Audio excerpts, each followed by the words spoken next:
Hello everybody, thanks for stopping by the channel. And today we're going to talk about this guy right here. This is one of my revolvers. This is my favorite revolver.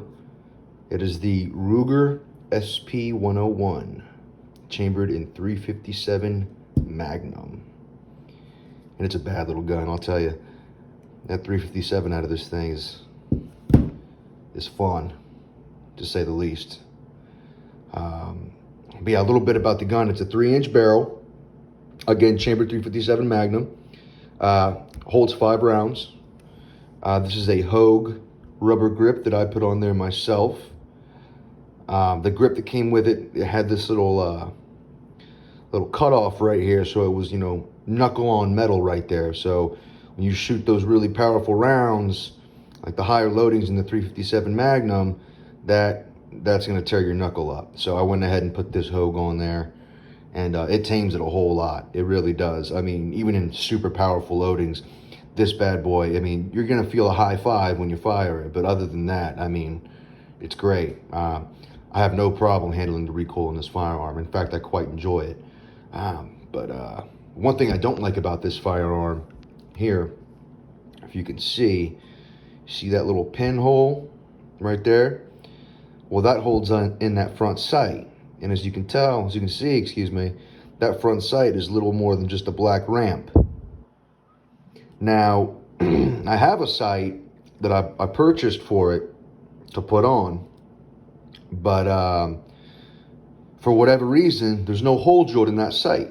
Now, I don't have it here with me to show you, but so I got to drill the hole myself, and that's not something I want to do. If I pay $60 for just a front sight, I got to drill the hole myself.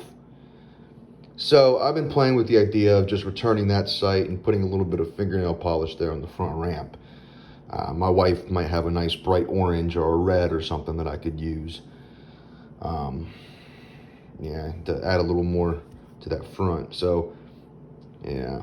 Now, other than the sight, another thing I'm not a really big fan of on this pistol is the double action trigger pull. Now, for those of you who don't know what double action means, it means pulling through with the hammer up like that, over and over. That's double action.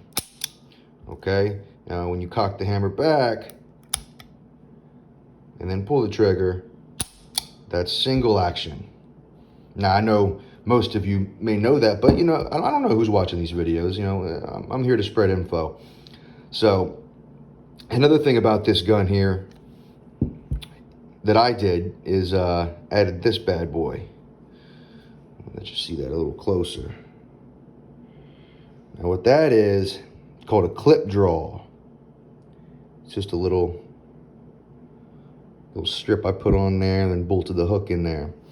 Now what that does is it allows you to carry this firearm safely, or safely without a holster.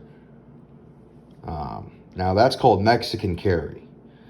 Now, I don't recommend you Mexican carry if you don't know what you're doing or if you're new. You need to do your research on it, because there's definitely a whole bunch of products out there that's going to make it a lot easier for you to carry without a holster. Okay? This thing is just too bulky in a holster.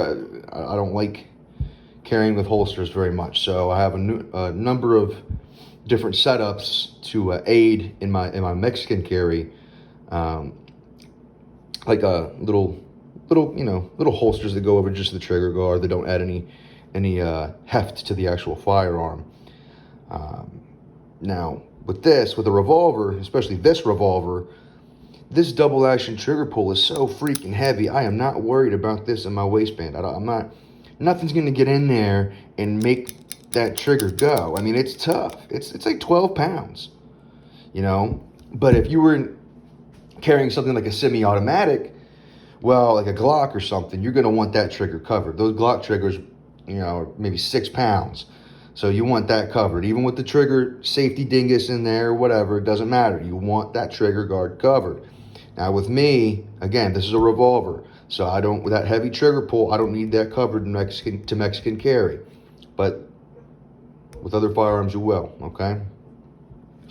Now, what else could I say about this bad boy? One thing the Ruger does that I really like is this cylinder release here. It's a button. That's pretty cool. Smith & Wesson have a little piece that you push forward this way, and Colt revolvers have one that you pull back, which I do not like whatsoever. I think that's a bad design, but I don't own any Colt revolvers, so, and that's one of the reasons, other than the ridiculous price of most of them. But yeah, this is my Ruger SP101. I can't tell you how much I love shooting this gun. It is just it's a phenomenal firearm, and I could shoot 38s through this all day, even plus P. Some 38 special. I mean, this thing will eat that right up, spit it right back out, no problem. And like I said earlier, the 357s in here are pretty nice. There's enough recoil to make it interesting, but not too much where you can't control it. But as soon as I get that front sight situation figured out, this thing's going to be quite the shooter. I know. So there it is right there. Love that satin finish. Yeah. Ruger SP101.